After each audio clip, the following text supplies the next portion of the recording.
So, welcome to the 27th Rumble on the River, Wild About Our Waterways. Meet your local riverkeepers. All these lovely folks here.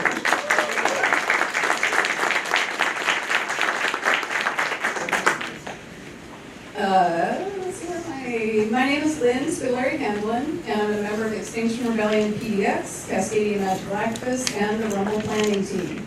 I also love doing habitat restoration work in the watersheds that feed our rivers. Today we're here on stolen lands. These are the traditional lands of the Multnomah, Willamette, Clackamas, Cowlitz, bands of Chinook, Tualatin, Kalapuya, Molalla, and many other tribes who made their homes along the Columbia River. Today, our region's diverse and vibrant native communities are over 70,000 strong, probably more than that now, descended from more than 380 tribes, local and distant. The first foods of this area include the huckleberry, which is at risk from corporate commercial harvesters' reckless practices in areas that are by treaty supposed to be protected for tribal gathering only, and salmon also supposed to be protected by treaty rights. Keep in mind the work we do, that we all do, to restore salmon, huckleberry, and their homes is working to honor treaty rights, treaties that have been violated again and again and again by the U.S. government. There's good news on the huckleberry front. After years of protest, the U.S. Forest Service finally ended the commercial harvesting of huckleberries on the Gifford Shire. Don't buy huckleberry products because the work continues. Yeah. KWSO is Warm Springs Radio, and it's one of 59 tribal radio stations that depended substantially on federal dollars through the Corporation for Public Broadcasting. The CPB budget is now zero, thanks to our current president. Tribal radio stations provide local news, emergency alerts, and a lot of other stuff that you would expect from community radio. And sometimes that's the only source for emergency alerts. The Warm Springs Radio got over 40% of their funding from CPB. For perspective, KBOO, I think, got about 9%, and OPB about 5%, and that's not been easy for them. It's been hard, and they need their support, your support. But 40% for the Warm Springs Radio. So please, as part of the land acknowledgement tonight, I'd like you to, if you can, donate to the Warm Springs Radio, and there's a QR code at the front and then somewhere out of the tablers that you can use to make that donation. Okay. Thanks to the Rumble Planning Team. Stand up, Rumblers.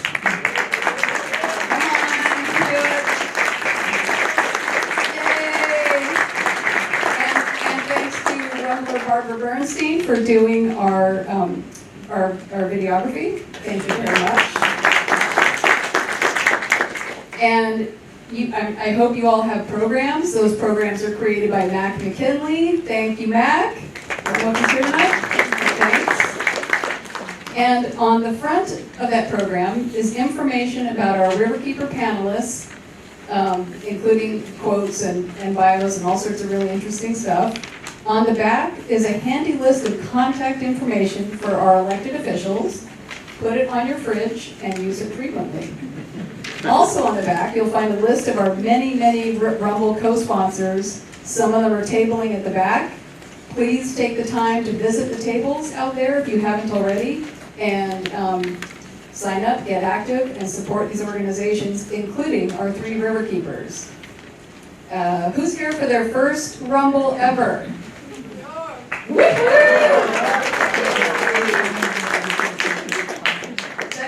That's very exciting.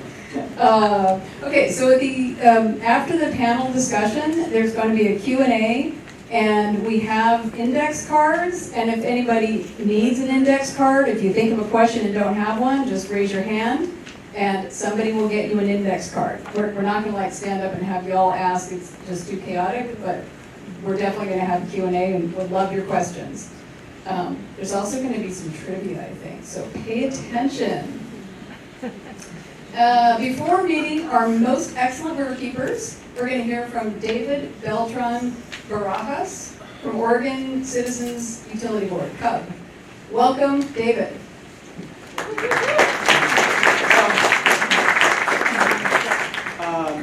Yeah, so I was asked to introduce CUB.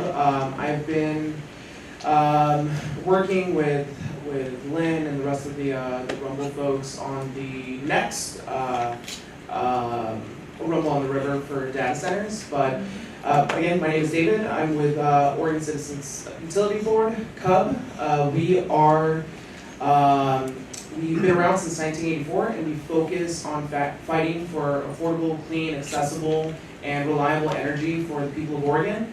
A lot of our work is tied up in Portland, but we do represent all of Oregon's investor-owned utility ratepayers. What else? Right now, one of the big fights we are working on is against data centers and the effect they have on our utility bills. If you don't know, PGE, I believe, is the biggest client for data centers in Oregon. They serve a ton in Hillsborough, Beaverton, and all those costs are ending up on your bills. So if you are also interested in that fight, go check out the 350 table. They have an action with a letter to go plead with the PUC to make sure that our rates aren't going up because of these data centers. But that is a little bit of what CUB does. There's a ton more, but check us out. My table's back there as well. Stop on by if you want to chat. Yeah, that's a little bit of an intro on me. Thank y'all.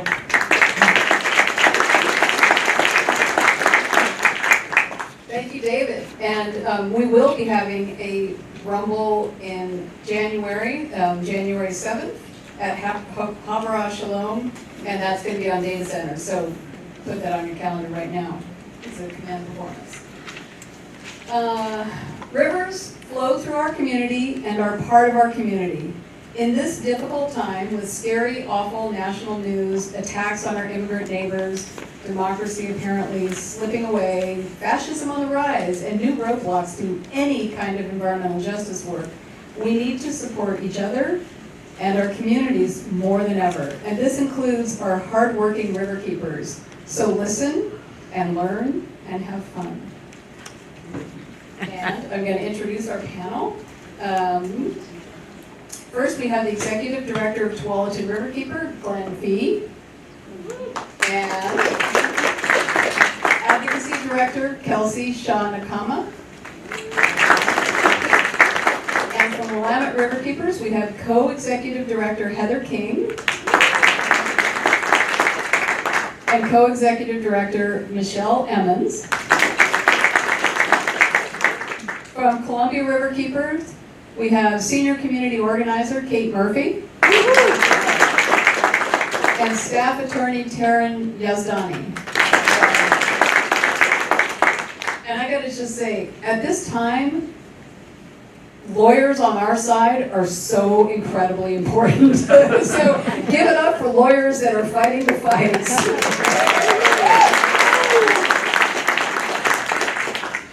Okay. So we're gonna start off with the Tualatin Riverkeepers, Glenn and Kelsey. Thank you so much. So my name is Glenn Fee. I'm Executive Director of Tualatin Riverkeepers. We're really proud to be here tonight. A few weeks ago, I'm gonna come clean here. A few weeks ago, I lived in the Roseway neighborhood, although I work out in Washington County. And we have a project there on top of the Rose City Park golf course. Every Sunday, a group of neighbors come together and we're restoring about a 7-acre swath of land on top of the golf course. 2 of them that day came up and said, "Hey, I heard you're going to speak at the Rumble." I said, "How do you know that?" And so that was my introduction to Rumble, besides being in the meetings for this. I promise I'm going to start showing up here, but it was really great that some of my neighbors who actually did not know what I did professionally came up and made that connection. So that was a lovely moment. So thank you to the Rumble crew. This is really amazing what you all do to bring people together to talk about really critical issues. And this is a critical one. Our rivers, our clean, cold water is at threat right now. And we all need to work together here, Tualatin, Willamette, and Columbia Riverkeeper.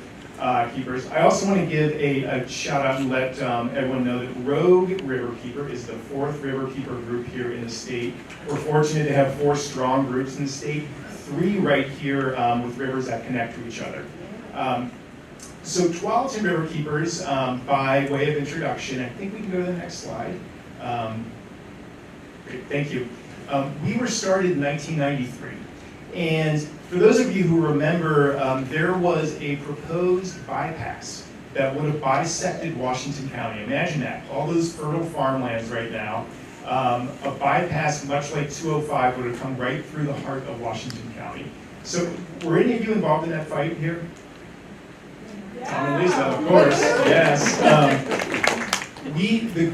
Part of the group that helped stop that, the way that they fought it, in part, was starting a program called Tualatin River Discovery Day. Tualatin River at that time was not necessarily the cleanest river. Some called it the Tualatin, others simply refused to acknowledge its existence. But what this group did, they leaned in. And they started getting people out under the river. They fought through the blackberries. They got down to the river in any way they could, and they got out and they paddled the river to show Washington County, to show the region that this river is really an amenity for all of us. And that helped turn the table. That helped turn the table on the river. The river is now really clean. There's some issues. The water's warm, but it's swimmable, it's clean. It's a real jewel for Washington County. And had that group not done that, we would have a bypass cutting right through it, in some parts right along the river. Many of those same residents are the ones that founded Tualatin Riverkeepers in 1993.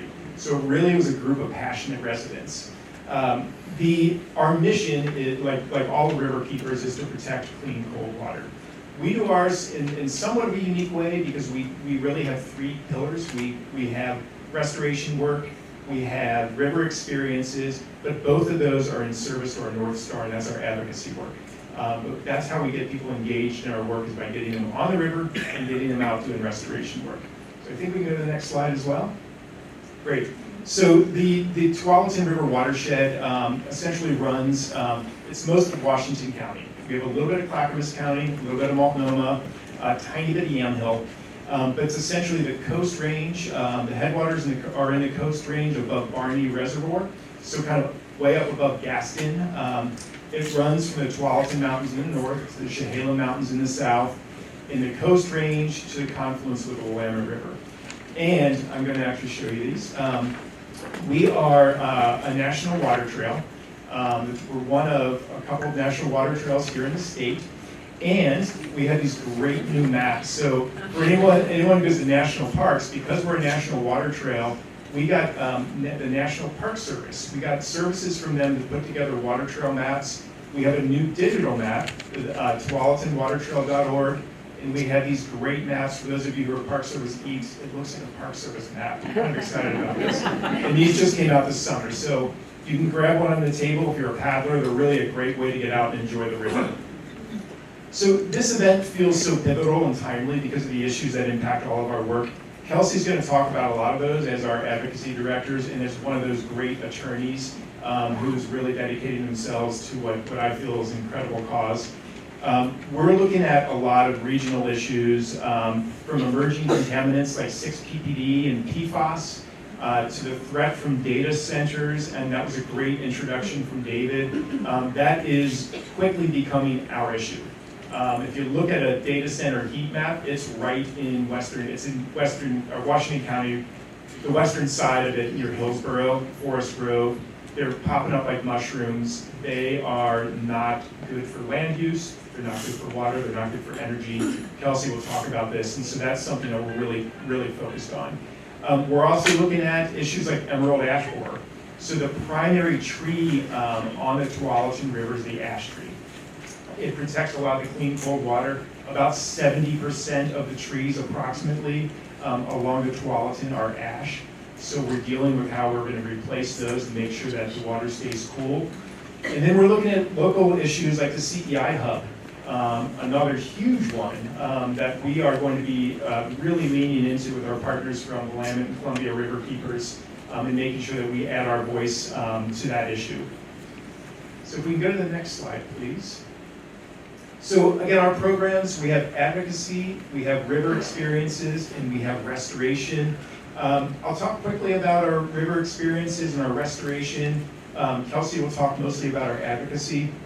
So river experiences, we rent kayaks, canoes, and stand-up paddleboards at Cook Family Park in Tigard and up at Root Bridge Park in Hillsborough. And we also lead paddle trips throughout the year.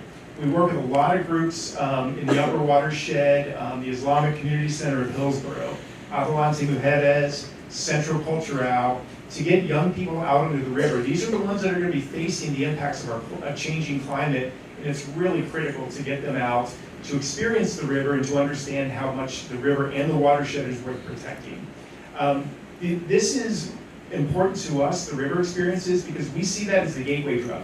That gets people really excited about wanting to be advocates for the river. So it's a great way for us to get 2,000 people each year out onto the river, and we can talk to them about why protection, why advocacy is so critical to our future.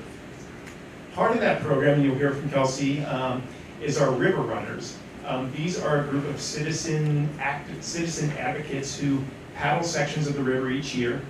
She'll share more. And then with our volunteer restoration program, we have a group of restoration leaders that we've trained. We've trained 30 in the past year, and these are volunteers who come out and help us lead restoration projects throughout the year. So we do urban projects on Fano Creek, not far from here, all the way out to Gales Creek as it comes out of the Coast Range. Those projects are really critical to getting these volunteers engaged. We want to train volunteers to lead these restoration projects and then set them loose. We want them to care about other parts of the watershed. They can adopt those parts of the watershed and really help elevate the restoration work that we do as an organization.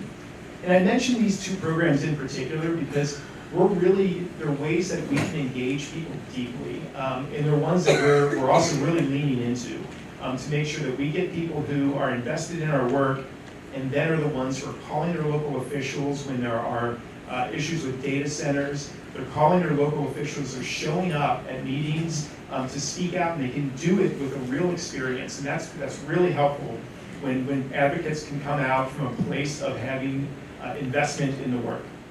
So I think there's one more, but that's going to be Kelsey's.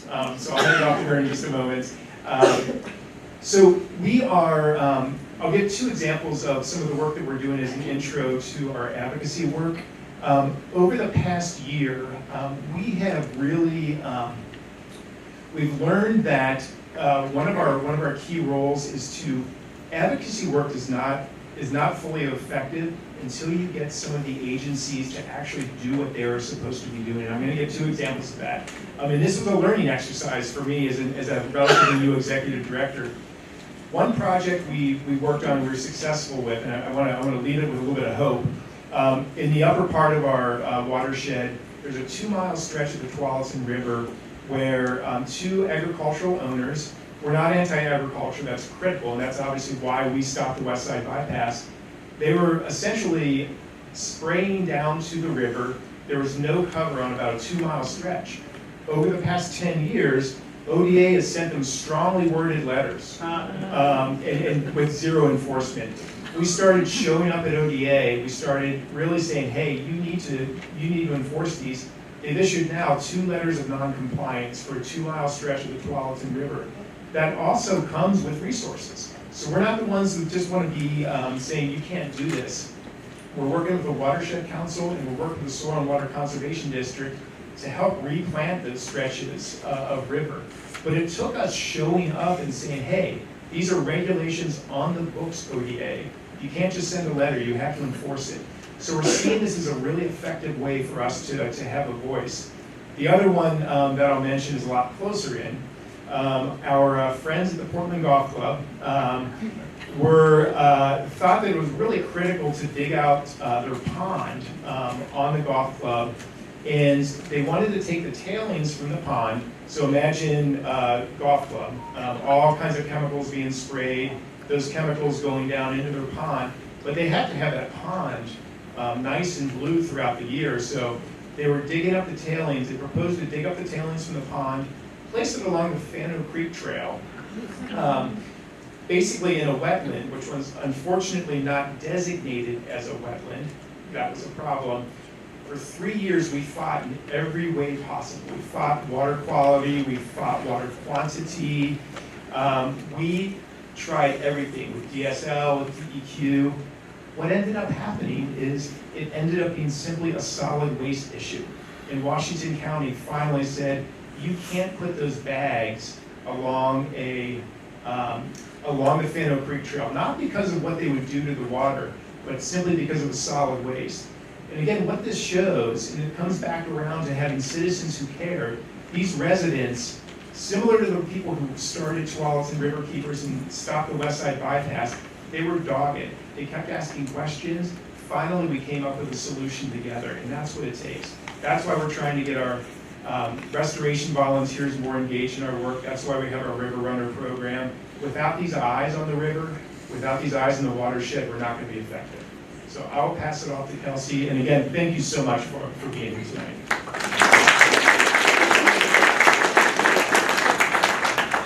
Hello, thank you all again for being here. My name is Kelsey Nakama. I do our policy and advocacy work, and I get to carry the official title of Riverkeeper, which feels cool. I think it should come with a scepter or something. Yes. When I said that during my interview, I think I was told that there is an or, so I couldn't find that or. Would you speak into the mic? If you go to the next slide, Glenn might have had a couple that we didn't talk about, but so we got our wayfaring project. That's the map. Next slide. Can you hold your mic closer to you? Yes, sorry. Thank you. Trips and rentals, that's the recreation program that he was talking about, and Discovery Day, which is what gets people interested in learning that we even exist as a river. People don't realize it's right behind the condo that they live in. Next slide. Restoration. Keep going, please. And here we are. Here's my slide. So as Glenn kind of hinted at, we have our River Runners program. That is a group of about 21 volunteers, including Glenn, that cover 50 river miles at least once a season. For our folks that are more interested, they get out sometimes every other week, giving us a lot of data. And what they're doing is we're building a story map. That's the screenshot you see on the screen. Each dot is a different point that those volunteers have marked in an app that we have, or a survey I should say, that works through an app. That a master's student who's getting his master's in GIS from PSU, he's working with us to create this as part of his project. Another great community connection for us. And these surveys use ArcGIS and the Survey 123 app, so all of these points are geotagged and they come with pictures. And they range from wildlife sightings, good ones and bad ones, plant invasive species that we can then send either onto the Soil and Water Conservation District, or we can do restoration projects around, or more advocacy related ones like water outfalls and water intake, where we can make sure that that's happening within the correct water rights and that whatever is getting put into the river is not actually adding pollution into that system. And what we're creating with this group of volunteers is people who recognize what's normal on our river. They're noting changes, and they let us know when something is urgent. You know, right when this program started, we had folks noticing an oily sheen on the top of the river. And they were able to tell us about that the same day. They were on their boat talking to us about it. So we got to talk to DEQ, we got to talk to the sheriff's office to figure out where that came from. And that's really hard to find. We never found the point source for that. But we were able to do cleanup as needed and to help our volunteers who were doing training later that weekend recognize an issue. So it was the universe telling us that the program was right to start when we noticed that issue. If you go to the next slide, please. So I have 3 different policy and advocacy priorities. There's so much that can happen that I have to really hone my focus. Almost all of our policy and advocacy work stems from the development that's happening in Washington County. So data centers, big issue. That's come up a couple times now. They use water in a lot of ways. They use water to cool their systems. They can use anywhere from 300,000 gallons of water a day to over 1 million. They use water indirectly through their energy consumption. Here in Oregon, much of our water is used in hydropower to create their the electricity that they use. And then in Hillsborough, or in, I guess, the Tualatin watershed, where so much of our land is flat and there are wetlands, they fill those wetlands to build data centers that are hundreds of thousands of square feet of concrete. So that not only fills the wetlands, but creates a lot of stormwater issues for us. And the water coming out of these systems contains emerging contaminants like PFAS, because PFAS are often used in refrigerants and other cooling systems. 6-PPDQ is a contaminant that comes from tires. It's what keeps tires from cracking, which was great when it was formed, but now we're finding that's actually acutely toxic to salmon, coho salmon in particular. And as our county develops and more roads get put in, there's more and more tire dust that's then running off into our river system. And that's actually 6-PPDQ is interesting. You know, I'm part of the Metro working group that's working on this, and it's a very, prominent problem that we're learning more about, but it's also like removing it from our system is achievable. PFAS, the forever chemicals, is scary. They're really small, they're in everything. 6-PPDQ is a bigger particle. We can actually remove that from our system through natural substrates. There are research studies being done right now out of Gresham and other areas in Washington and Oregon, finding that sometimes beaver dams actually help remove 6-PPDQ, the alphabet soup, from the water systems. So just another reason why we want to keep those beavers in our water systems. Lastly, we've got stormwater and erosion. These are all connected issues. You can see from the small picture kind of in the corner here, as that stormwater runs off of roads, it creates massive erosion along the Tualatin River corridors, and that not only impacts private land, where people's land is falling into the river, it impacts road safety and things like that as well. Running out of time for my slides here, but if you want to go to the next one, we can briefly talk. We are also involved in advocating at in the legislative sessions. These are two bills that we're really passionate about for this upcoming short session. The 1% for wildlife is a lodging tax. All of that tax, it's like a 1.25% increase. All of that goes towards wildlife and habitat restoration work. And then the recreation liability waiver reform, which is important for all of us right now, as it stands in our legal system in Oregon, our liability forms are essentially null. So we are working with our elected officials to make those actually count, because that's important for recreation, for volunteers, for classes, all the things that we do. And then next slide, and last for me, we're also working on building our community science work. So we have, next year's gonna be our year of the mussel. We're gonna be training volunteers to do snorkel surveys for the Western Ridge mussel in particular. We've done eDNA surveys with our watershed council, and we know they're there, we just gotta find them. And then we're also based on inspiration from other water groups that we have to support, like watershed councils, like Johnson Creek Watershed Council. They have a annual science symposium that I attended this year. It was amazing, and now I want one. So we're going to be doing that next year to celebrate everything that's happening and to learn from all the groups in our watershed that are doing amazing work. Thank you.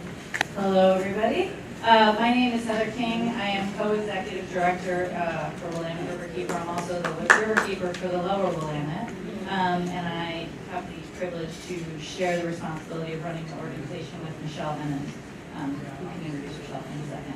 But we're going to share a presentation of our slides. So, lastly, that's how you get involved as well. There will probably be some repetitive things in our back one.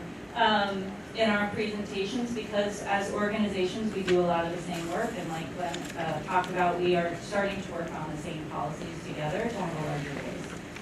But Willamette Riverkeeper has been around. Next year we're going to be celebrating our 30th anniversary, which is really exciting. And during that time, we have worked continuously to protect and restore the Willamette River. We do that through restoration, we do it through advocacy, and we do it through community engagement. And like Tualatin Riverkeeper, we strongly believe that when we bring people out to the river, it creates advocates. 70% of Oregonians live within the Willamette River Basin, and Most of them live within 10 miles. And the majority of those people have never been on the river. They've maybe seen it, but they haven't recreated on it. So again, getting people on the river, whether they're paddling or running a powerboat or fishing or hunting along the river, they're all engaging with the river and recreating on it. So we like to get them engaged and involved in it. And so one of the things that Michelle and I got to do this year, in September, over an 11-day period, we paddled the entirety of the Willamette River. We actually paddled 7 miles, more than you. So the river is, this isn't a trivia question, 187 miles. And the headwaters are in Waldo Lake. So we put in on the middle for 7 miles that we didn't calculate on that first day. So instead of going 25 miles, we went 33. No, yeah, 33. Anyway, we had an amazing trip, and over the time, we actually had 2 videographers with us on the river. We traveled with different groups. We stopped and spoke to different groups. And so the reason I'm telling you this is because we have a 3-minute video that will show you a little bit of that journey. Our hope is to eventually do a documentary called 187 Miles of Home. So,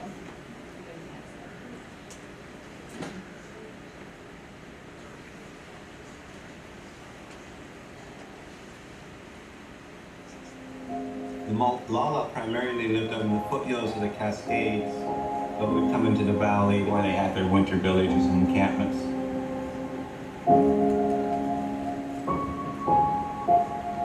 As we say, from time immemorial, this has been our fishing place, scaffolds for the salmon. The Willamette River watershed is home to over 70% of Oregon's population. In fact, that population lives within 10 miles of the Willamette River's riverbanks itself. The headwaters are at Waldo Lake, all the way up to the confluence at the Columbia River.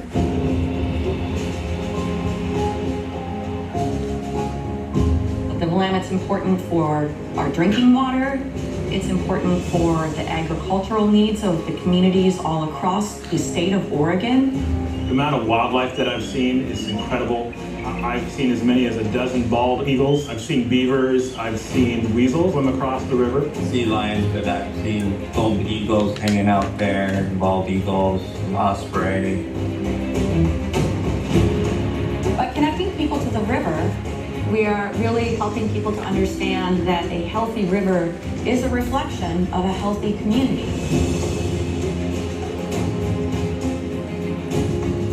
Willamette Riverkeeper really believes in protecting our watershed and improving access of the citizens of the Willamette Valley to these natural resources.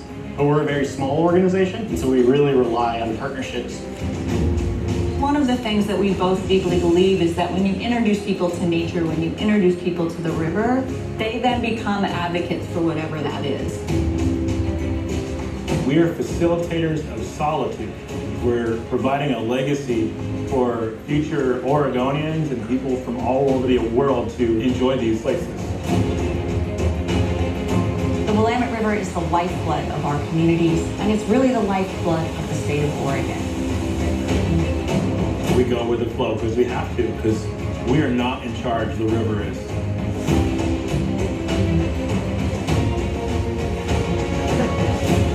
We invite everyone from the state of Oregon to take a look at Willamette Riverkeeper, jump in a boat with us, to travel the river with us, support your organization, support your river, our river.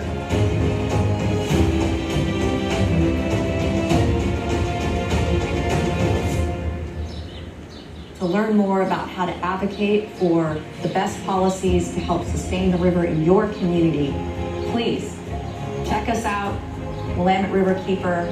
Thank you.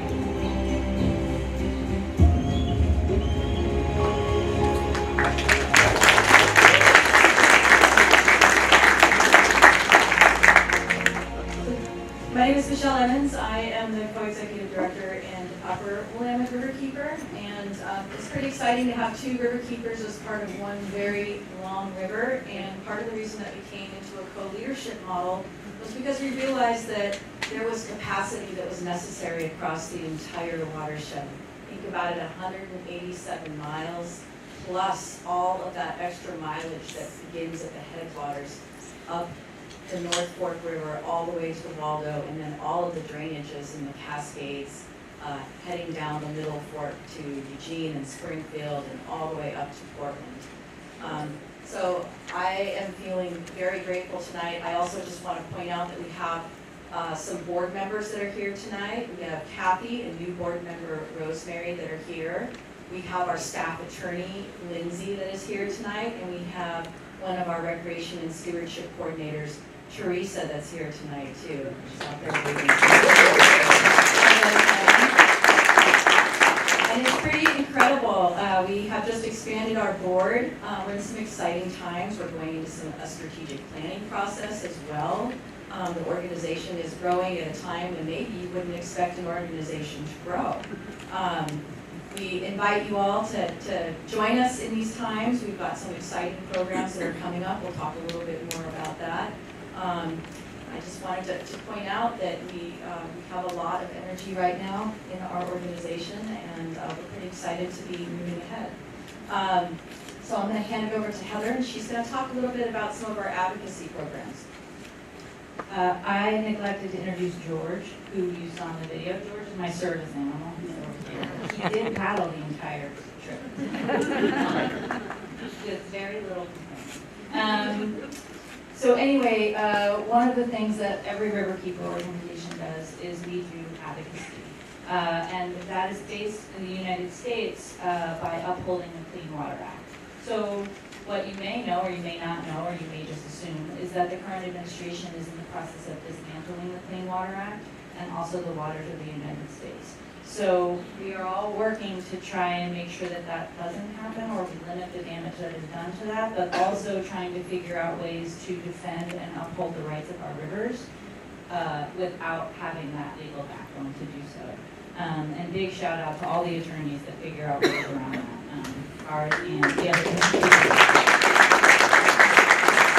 There's a lot of stuff going on in Portland right now, and in this moment I can say I'm really grateful that there are two Riverkeepers, because it allows Michelle to focus on any advocacy efforts that are either statewide or are from Eugene to Salem. And then I get to focus my energy on the Portland metro area, which a lot of you in this room knows is a big lift right now. Most importantly, what we're working on is the critical energy infrastructure, or the CEI hub. I probably don't need to talk about everything that's going on. A lot of you are in meetings with me once a week at least to talk about it, but they're in the process of altering some of the policy around that hub. The hub holds 90% of the liquid fuel for the entire state of Oregon and is built on liquefaction soil. So we talked about it for a long time. That's what I'll tell you. It's a dangerous hub. There's also the economic opportunity analysis, which is looking at the use of industrial lands, mainly in the city of Portland. It's something that the state, counties, and cities in the state have to do every 5 years, and they just published the discussion draft on that, as well as a discussion draft for policy changes on the Columbia corridor and industrial lands environmental overlay zone, which basically is a long way of saying they're rezoning the Columbia Sioux watershed in North Portland. And there's not a whole lot of land in that watershed. There's also the Superfund site, right? It won't be cleaned up before anybody in this room dies, but it'll get cleaned up eventually. And so we work very hard to make sure that that is a continual thing, and that it's being done in a way that is helpful to the communities that live along the river and not harmful. And then I'm going to hand the mic over to Michelle to talk about the last three of them. A couple of years ago, we filed a request with DEQ toward getting a TMDL on the Willamette River. And last year, after several years of data collection through our River Guardians program, which we'll talk about in a few more minutes here, we were able to take 15 years of data collection and take it to the state. And we had several areas, segments along the urban sections of the Willamette River that were finally designated as impaired for trash. Now that designation took a long time in order to get it in place, and it might not seem like a really big deal, but what that does is it helps to open the door toward regulation for us to look toward a TMDL that would help impart regulation towards zero trash. What's a TMDL? What is a TMDL? Yeah, it's total mass daily loads. It's used to measure typically chemicals that are in the water in order to regulate different industry or other users along the river so that they aren't dumping and they're held accountable for the amount of chemicals or other particles that are in the water that you can designate for point source pollution. So the idea here is that we can get more accountability for our communities to look at better solutions, preventative solutions before trash reaches the waters. We've been pulling out close to 250 yards of trash a year. For the record, that's around 39 tons that we've collected. We engage hundreds of volunteers across the watershed, and then we're expanding that this year. We'll talk a little bit more about that as well, to do some efforts around monitoring pollution, in particular PFAS, and it will be complementing some of the work that Tualatin Riverkeepers is doing as well. Okay, next slide. All right, so on to other things that we do. We do habitat restoration and aquatic invasive species management. So we have a team of 2 people right now. Hopefully it will be 3. I have 3 minutes left. Oh goodness. Okay. Hopefully it'll be 3 next year. They monitor about 127 miles every single year. They survey it, and for aquatic invasive species, weeds in particular, and do paddle and pulls with volunteers. So they go out and they pull the weeds and they shove them in bags and they get them out of the river. They also do restoration. So a good example of what we do in Willamette Mission State Park. We're on phase 8, I believe, of doing restoration down there, and it's a very different park than it was when we began.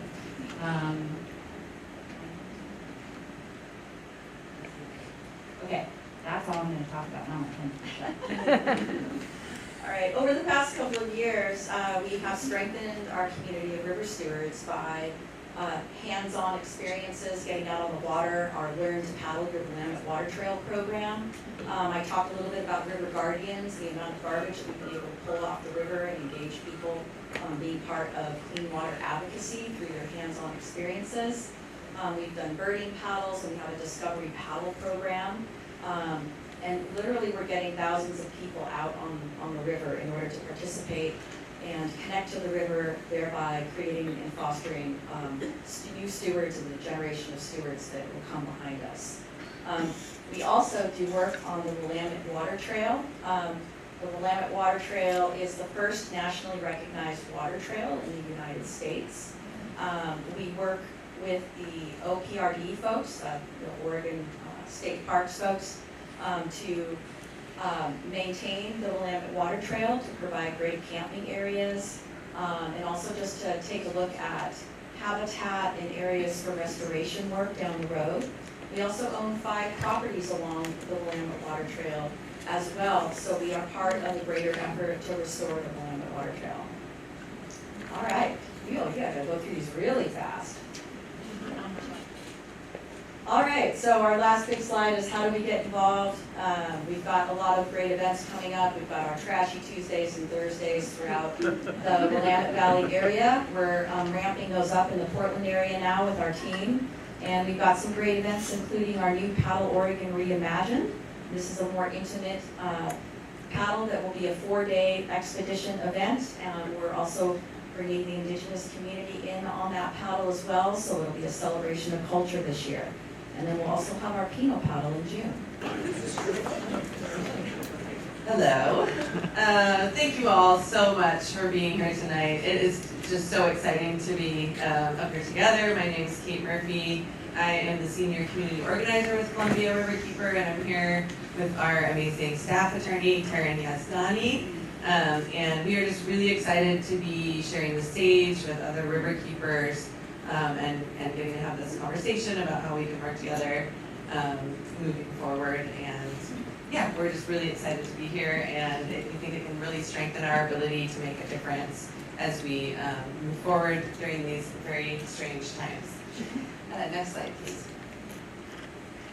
So Columbia Riverkeepers' mission is to protect and restore the water quality of the Columbia River and all life connected to it. So the river stretches 1,243 miles. It starts up in the Rocky Mountains in British Columbia, Canada, and then ends at the Pacific Ocean.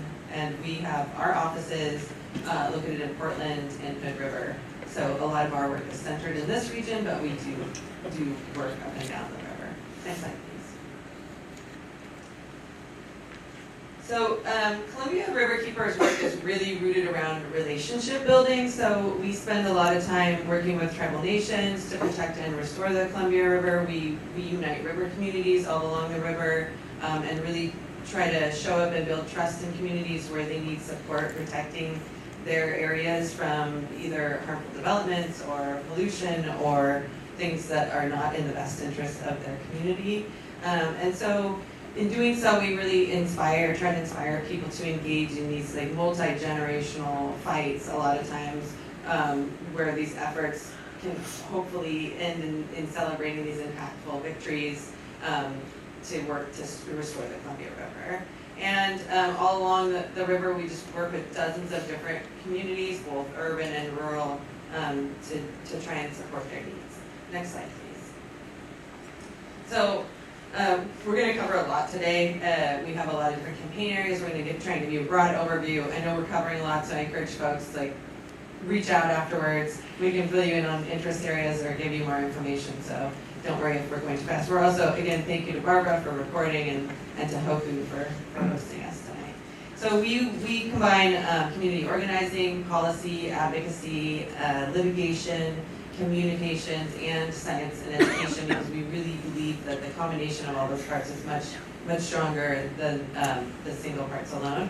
And so we develop strategic campaigns in partnership with tribes, with community members, and with our coalition partners, of which we have a lot of overlapping work. And those coalitions, as many of you know, are pretty broad and far-reaching, and we feel really blessed to be working in those coalitions together. We understand that the work could not happen without community members showing up to support that. So we believe that change really does happen when people start to have conversations together, whether it's in someone's living room or a church basement or Hoku or whatever, and that's what really brings about change, is making those connections and working together.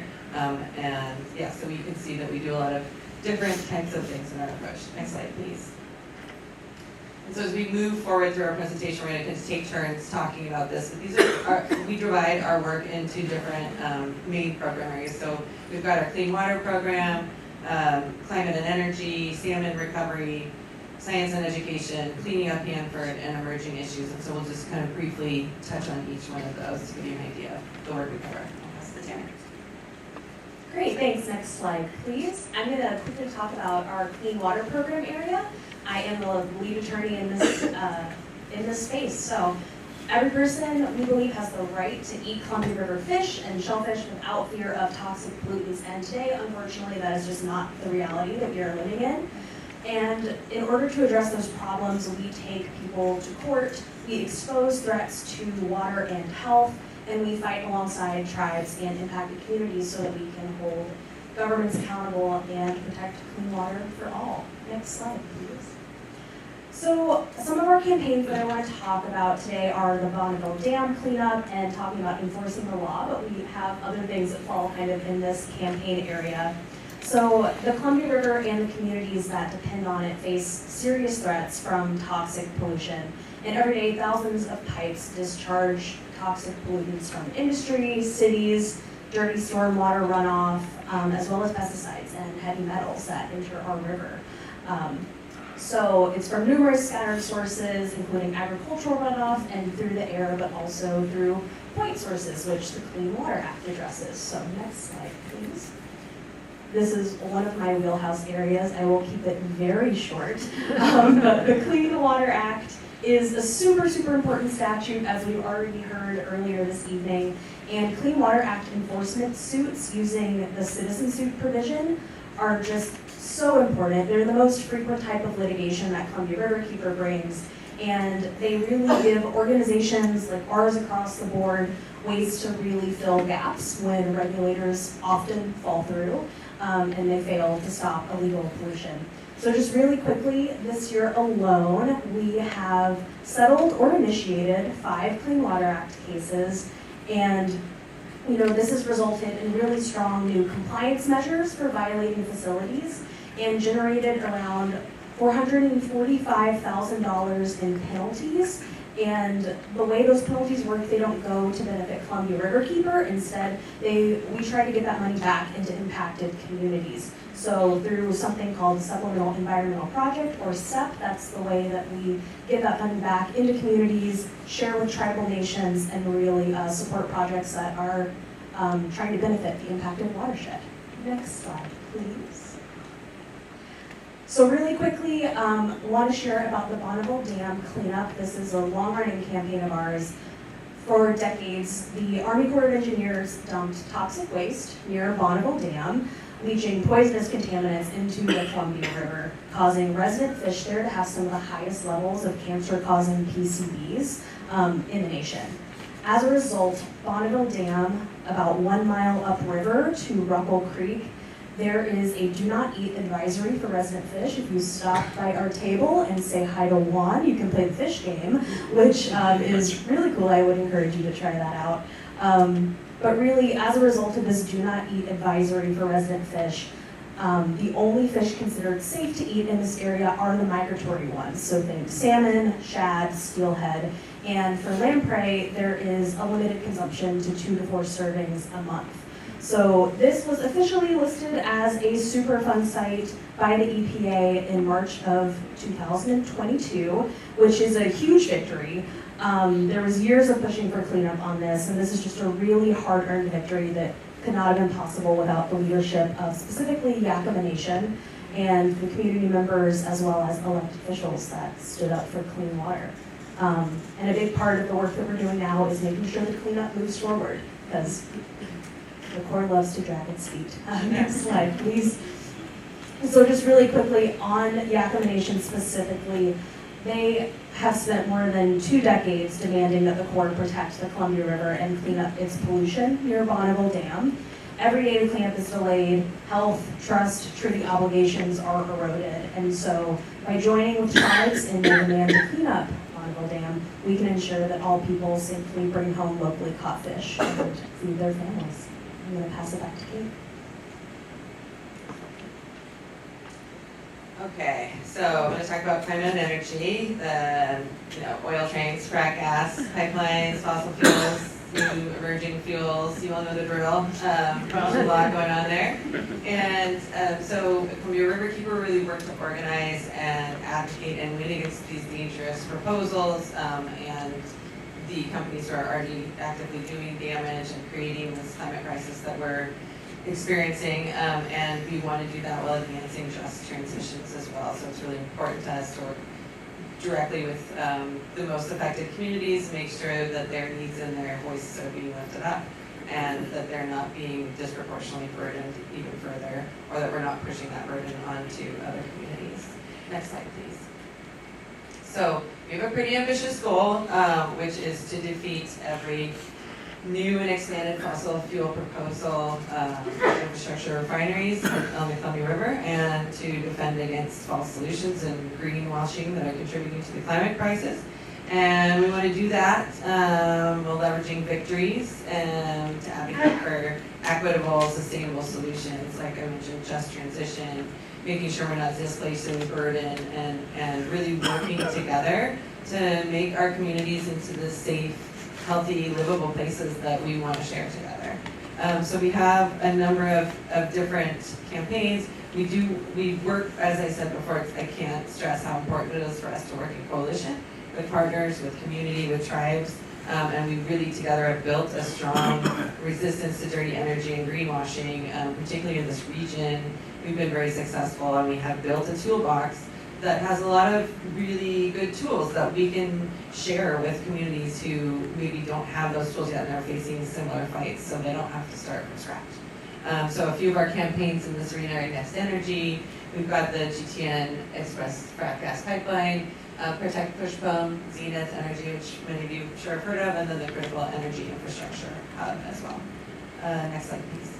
This is one of my favorites. I love showing this slide because this is all of the, like, a little more than a dozen or so years worth of proposals of fossil fuel infrastructure in our region. So you can see kind of Portland down below where the Zenith one is, and it goes out to Warrenton, and you can see all these red X's, which is great. We still have 2 that do not have red X's.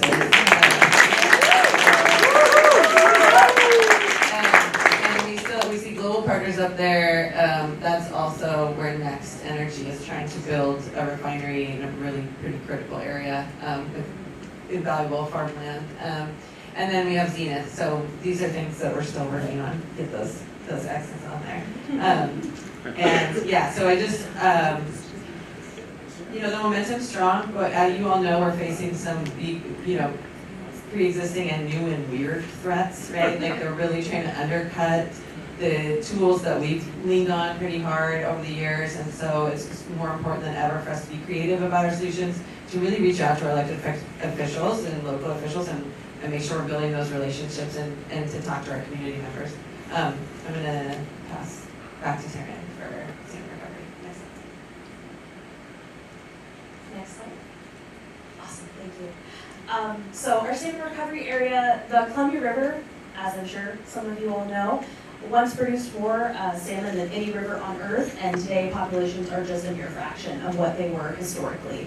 So we are working to restore abundant harvestable salmon, make sure there is cold, clean water for them to run in. Next. Another ambitious campaign area. So our vision is to restore healthy, abundant, harvestable salmon runs throughout the Columbia River Basin and its many tributaries. The blueprint for achieving that vision is called the Columbia Basin Restoration Initiative, and that is an ambitious collaboration between the Confederated Tribes and Bands of Yakama Nation, the Confederated Tribes of the Umatilla Indian Reservation, the Confederated Tribes of Warm Springs Reservation of Oregon, and the Nez Perce Tribe, as well as the states of Washington and Oregon. I'm going to be talking about two of our campaigns. So next slide, please. So this is a big one, the Lower Snake Dam removal. Thank you. So in the 1960s and 70s, once again, the Army Corps built 4 dams in the Lower Snake River to allow more barging and basically generate a small amount of energy.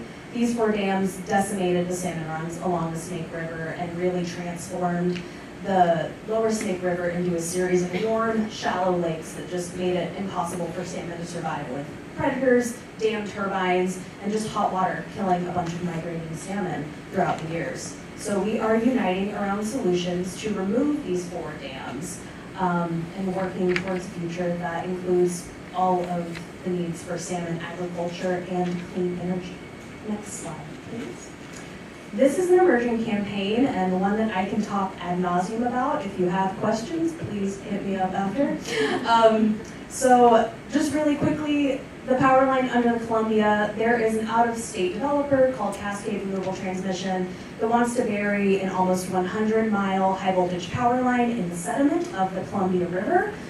From the Dalles to Portland, you can see that map there. This is... Talk to me after. Serious concerns about the long and short-term impacts of dredging a giant trench through the Columbia River, impacts to salmon, concerns with disturbing contaminated sediment sites, as well as impacts to tribal treaty rights. And I also have to say, there are concerns as to who this energy is actually serving, if it will serve data centers, which seems to be a growing trend with some of these transmission lines. So this is just a super high-risk project and really a good example of how, when we are thinking about new energy development, we need to make sure that they are not repeating mistakes of old energy systems. And really, when striving to address the climate crisis, we're building energy systems where environmental justice communities, river communities, and tribes no longer bear the brunt of impacts. Next slide, please. We're gonna fly through them. Okay, we've been told we have about a minute left. We have more than a minute worth of slides, so we're gonna move through these quickly. So this is our next slide, please. Science and education has several different areas that we focus on. You can see them up there. So we work directly a lot with the youth and in schools and with anyone who wants to come and check out the river and learn more. And I'm going to pass to Teryn very quickly to speak about Hanford, and then we're going to wrap up. Next slide. Thank you. So just really quickly want to touch on our Hanford work because the Hanford nuclear site is the most contaminated place in the Western Hemisphere, and it is a long-lived threat to the health of the Columbia River. For over 40 years, the United States produced plutonium for nuclear weapons at this site and just released billions, hundreds of billions of gallons of radioactive waste into the ground and soil. So we at Columbia Riverkeeper have been working in solidarity with the Yakama Nation and other tribes to demand a just cleanup, stop nuclear threats, and also ensure community voices are heard through this insanely strenuous cleanup process. Yeah. Well, next slide, would you? We'll just, so those are cleanups. Next slide. This is something you can, next slide. we got it, yeah. Next slide. Oh, yeah. Take a look at this on our website, Waters Walk Through Hanford. It's a great opportunity to learn about Hanford. It's from the perspective of a raindrop that lands there and travels through. It's great for kids. Beautiful illustrations. Okay, next slide. These are emerging issues that we're keeping an eye on. You heard about these from some of our partners. Georgia Pacific Mill is the one that didn't get mentioned. We are keeping an eye on that. Next slide. Celebrating 25 years. Yay! And thank you. We're really looking forward to continuing our collaborations for many more years together. We have one more slide before trivia. Okay, just reorienting us a little bit before we start our conversation together. Water is our shared connection. You know, this is a map of our watershed in the Pacific Northwest. And, you know, it doesn't need a lot of explaining. This is something that connects us all, and we thank you all for showing up to protect this vital life source that we all care about so much. Okay. Okay, so time for the panel discussion Q&A, and I do have a couple of questions to start with, but I'd like anybody that has, if you have questions, please, do we have people, yes, we got people that are gonna start gathering them and bring them out to me. So while that's happening, I'm gonna start with, not as prepared as I should have been. Here we go. Okay. What are some specific campaigns where some of your work overlaps?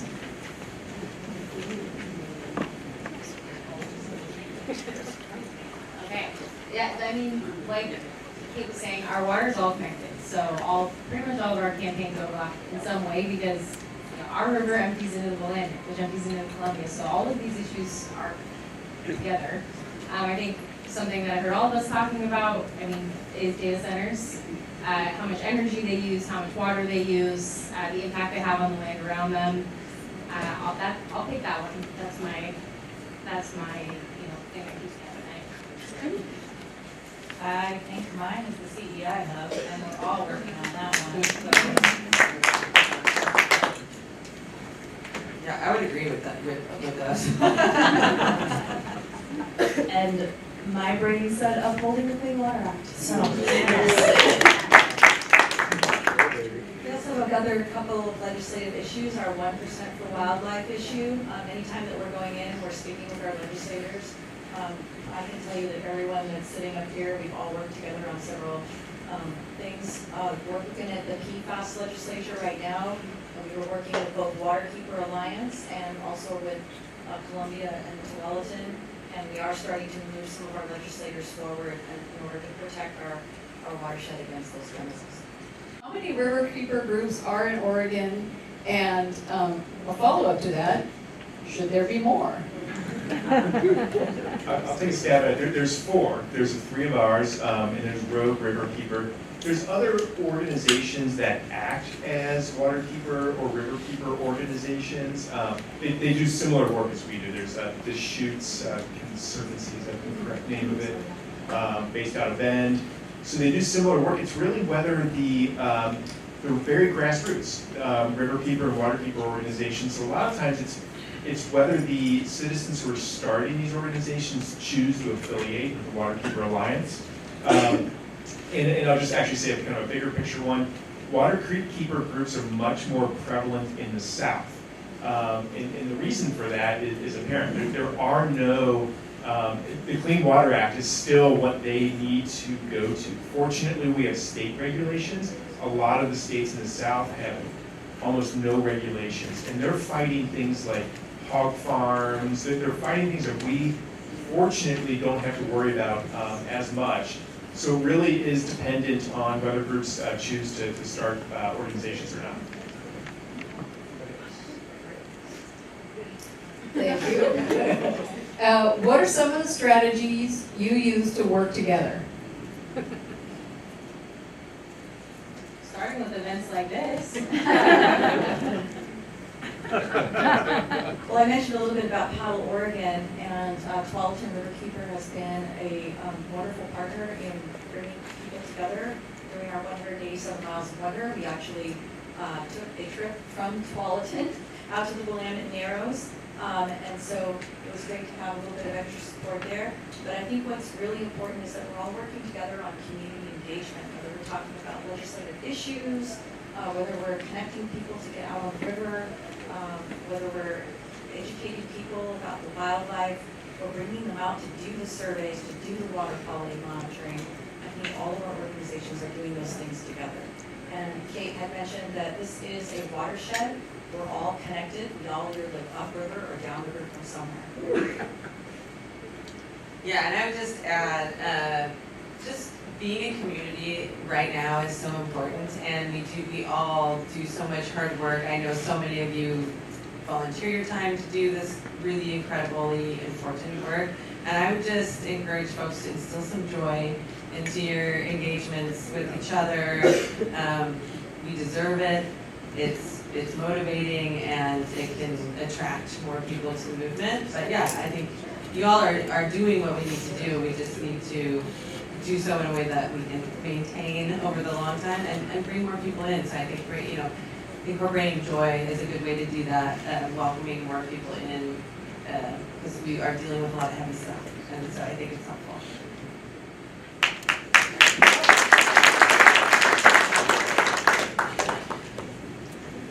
Okay, next question. Can someone elaborate on what you're doing to assure safety to the rivers from the CEI hub?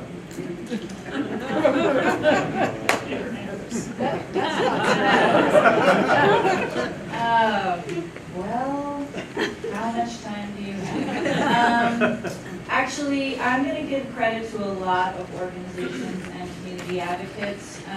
Every Tuesday morning at 11 a.m., we all get on a Zoom call together and discuss, it started with, they're going to publish a discussion draft. What's going to be in that? And how are we going to fight it? To, they've published the discussion draft, and I think it was like 500 pages. It was very long. And that group as a whole put together a 16-page comment letter, which we submitted to the city. Our organization in particular, Willamette Riverkeeper, submitted, I think it was 8 pages, correct me if I'm wrong, Lindsay, of comments. And for the first time ever, BPS received over 800 comments on a discussion draft, and prior to that it was like maybe a couple hundred. And so those groups got together and really pushed for people to submit comments, educate people about what was happening with the hub. And what people really need to know is that should there be a major earthquake, should there be a fire in Forest Park, if that hub blows, it will be the largest natural disaster to ever hit the United States. It will kill the Willamette River from the falls to the Columbia, and then it will just go into the Columbia River.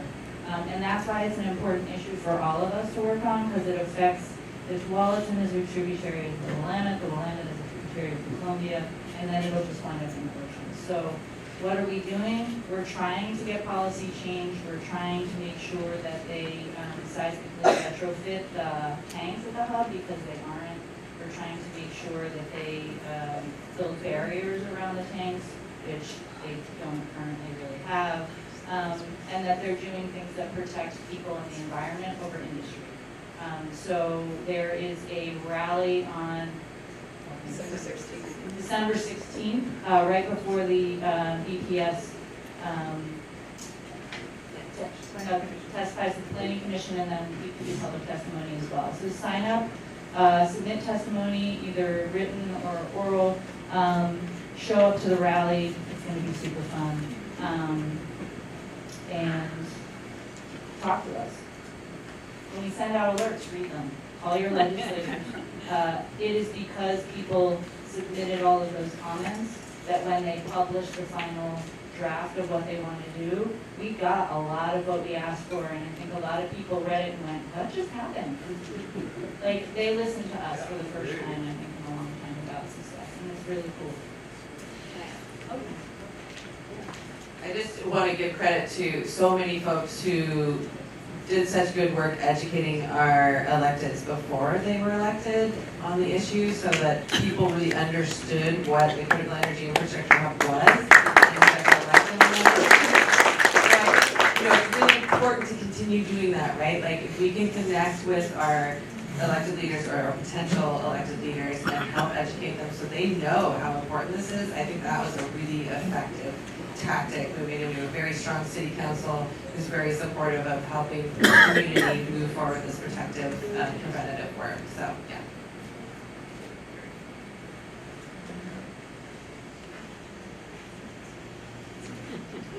Thank you, that's a heavy lift, because that's a heavy lift. Is there value to try and remove the lowest Snake River Dam as a demonstration of positive impact on the salmon population?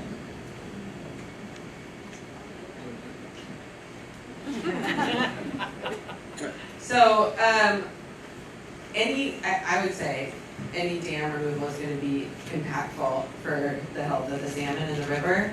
Whether or not, I think the question might be about would it be worth it to just remove one to see if the impacts, and in that case, I'm not sure I know enough. I do think that it's cumulative, right? So each dam that those fish have to get across is deadly for them, and also they create these stagnant pools of water, which rise the temperatures, and that's not good for the salmon either. So I would just say any dam we can get to come down safely will be beneficial for those keystone species, which are very critical for our whole region, and also for feeding our southern resident orcas as well. So yes, take down one dam. We should take down all 4 of those dams and start looking at the Columbia River too.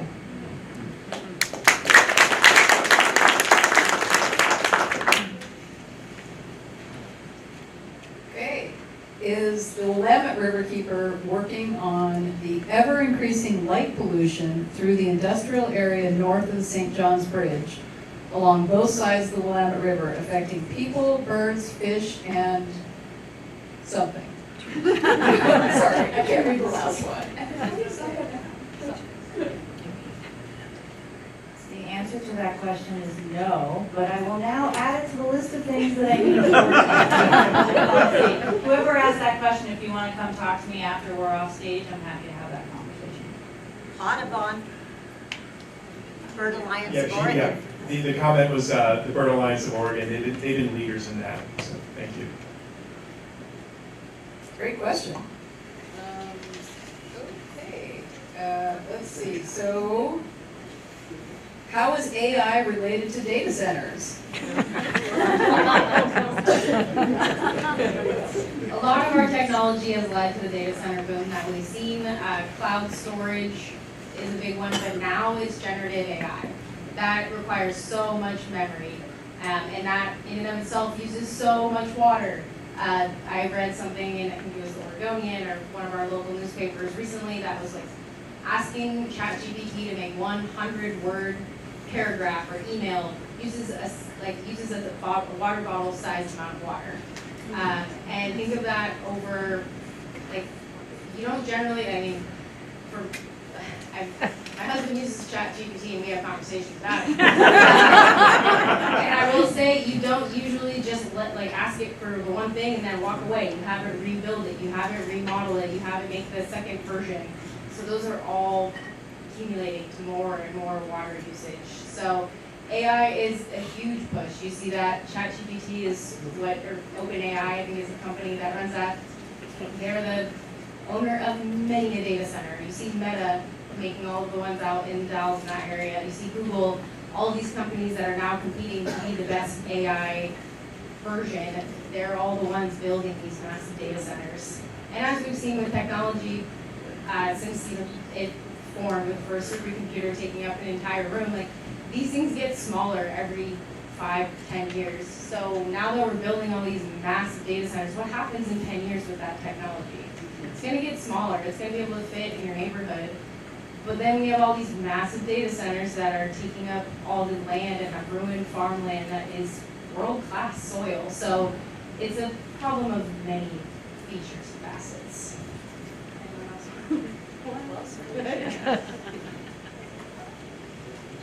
Yeah, I don't think we need AI for more cat videos.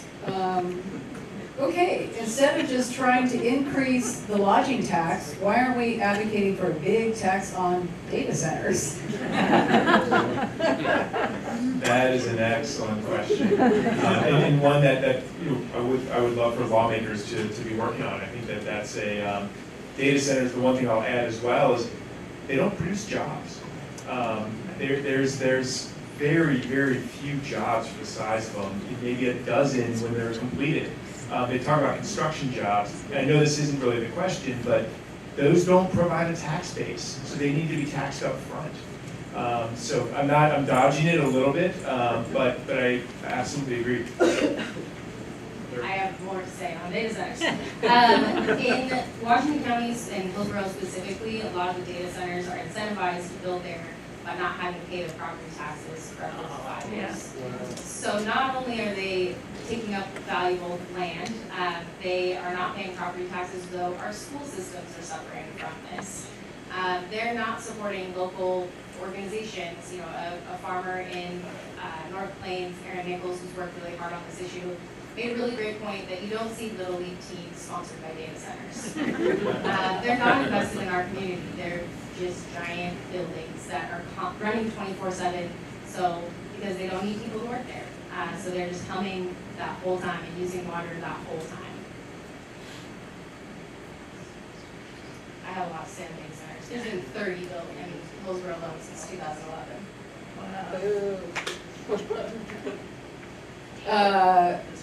Okay, was the Superfund cleanup area in Portland Harbor ever eradicated? If so, when did this happen? No. It's consistent and constant, and it's always a developing issue. So, no, it's not cleaned up, and it's going to take a long time to clean it up because everybody's dragging their feet from the Corps to DEQ to the responsible parties. There's also a lot of considerations in the Superfund cleanup. So right now we're looking at what happens to the soil that's being dredged. Where's that soil going to be tracked to? Or where is it going to be stored? It's going to be held here in Portland. What are the effects on the air quality when that soil is being moved across the city or across the state? So there's a lot of other questions, a lot of unanswered questions that are still being worked on. What I can also tell you is that we need to be thinking about our habitat. We need to be thinking about what the wildlife and what the greater refugia area looks like. We're seeing areas like Ross Island that are dealing with a harmful algae bloom right now. We're trying to figure out ways that we can deal with that. But when you're pulling up or dredging soil from the water there, you're looking at contaminants, and again, trying to figure out where we're going to put those contaminants as we try to work through some of the other issues that have accrued because of the Superfund. So it is an ongoing problem, and there's a lot of issues that continue to percolate to the surface.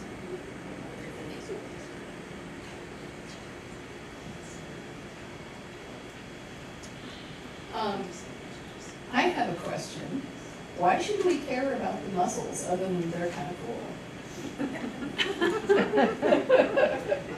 think you guys have done the most work with mussels mussels. So I'll let you pass that to you. I'm excited to learn more from you. I really wish our scientist was here. They would nerd out. Why are mussels important? We call them the bellwether, right? So if you go back and see Teresa, she's got some mussel shells that you can look at. Those shells are anywhere between 100 and 120 years old. Willamette Riverkeeper's been doing freshwater mussel research on the main stem of the Willamette and also on the North Saniam for going on probably 10 years now. Yeah, we started in 2017, so. And what we found is there are a lot of adult mussels in the Willamette River, but there aren't a lot of juvenile mussels. And so what we're trying to figure out at this point is why, and how do we fix that? And why are they important? Because they clean the river. They're natural bivalve. And they clean the river up, right? They've been around longer than anybody in this room. So don't eat them. But that's what I have to say to you now. You can read all of the studies on our website. And I'll also just add that our freshwater mussels are very special here. We're one of the last watersheds in the United States that don't have quagga and silver mussels. So we want to protect our mussels while we have them and make sure that we do all the work that we can to prevent those invasive species from coming in. So I know the permits you have to get for your boats are annoying, but that money is really important to preventing those species from getting into our watersheds. I'll add one really great piece of positive news. There's really great eDNA work going on now, and it's really been over the last few years that helps us. So it's environmental DNA. So it helps inform our work. It helps target areas to protect. So in our watershed, the Tualatin River Watershed Council is doing environmental DNA throughout the river and some of the tributaries. That shows us where there are mussels, where there are other species that we're working to protect, and that's really a new tool for us. Thank you. Mussels are cool. I just have something, please. So if you want to nerd out about mussels, we actually take volunteers out to do mussel surveys on the river almost every year. So we should talk. It's really fun. Like, Teresa's nodding because she just got to do it. And we were out on the river for 187 miles of wonder when they did the surveys up in the North Saniam, and they were ground truthing eDNA samples. And Michelle and I were both like, "Can't you wait a week?" But they didn't.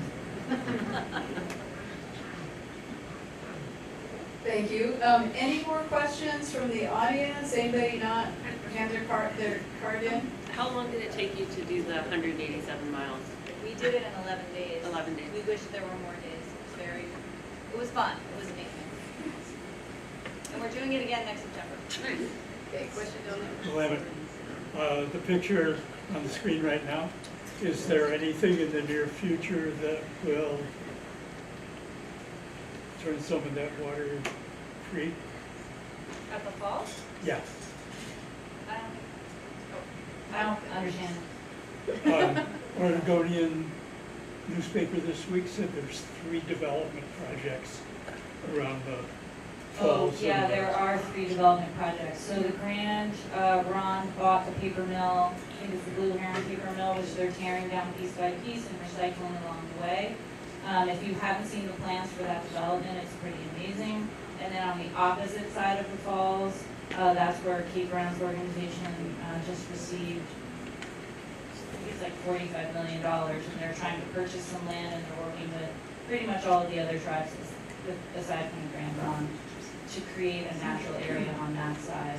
And then both Oregon City and West Lynn have economic opportunity developments that are happening on both sides of the river. So I think probably in the next 10 to 20 years, that area is going to look a lot different. I believe there'll be great office buildings and parks and whatever, but is it going to affect the flow of the water? It will not affect the flow of the water. Are they going to take down what's the concrete barriers that are there right now at part of the falls? I don't know.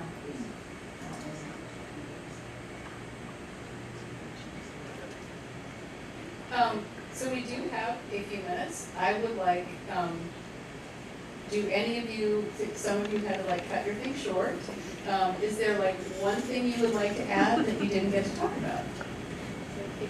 I was gonna do take action. Great, perfect.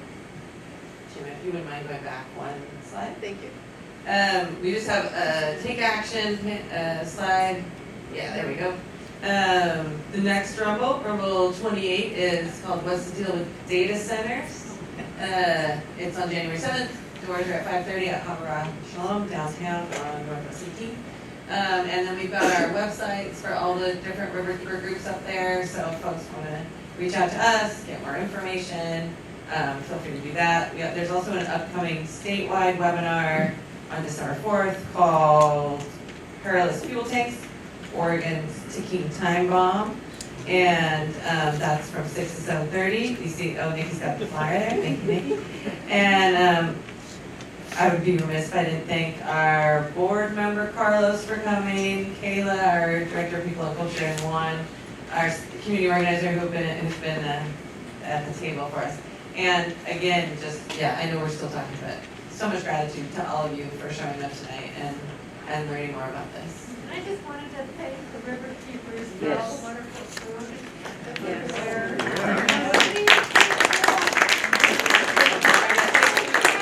Nobody's leaving until this food is gone. So I just want to add one more thing, which is one of the reasons that we plan to do this in November is because it is fundraising season. And because I am a trained fundraiser, I would be remiss to not say that I believe each Riverkeeper organization that's here has a quick QR code. You can make a donation to us. Tualatin and Columbia Riverkeepers are both in Give Guide. We are not. But we will still gladly take all of your donations. So please think about supporting us. We know that times are really hard right now for a lot of different reasons, and people are really diversifying who they're giving to, which we appreciate.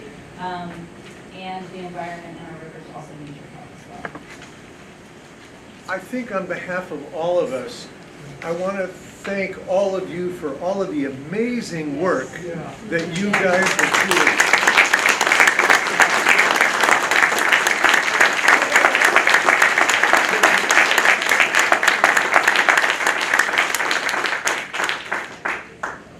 Okay, anybody else have a last?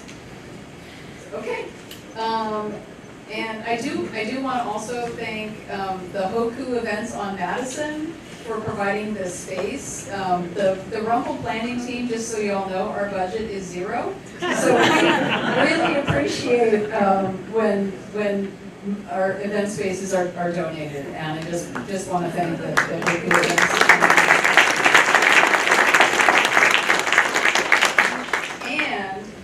This is super important. Anybody who's able to stack chairs, once people are, kind of done with chairs, don't grab them from underneath somebody, but no higher than 7 chairs high, which sounds pretty damn tall. Yeah, and I want to thank all of you for coming, for showing up, spending your evening here. This has been really amazing, and honestly, I've had a really fun time. I love the Riverkeepers. Big hand for our Riverkeepers.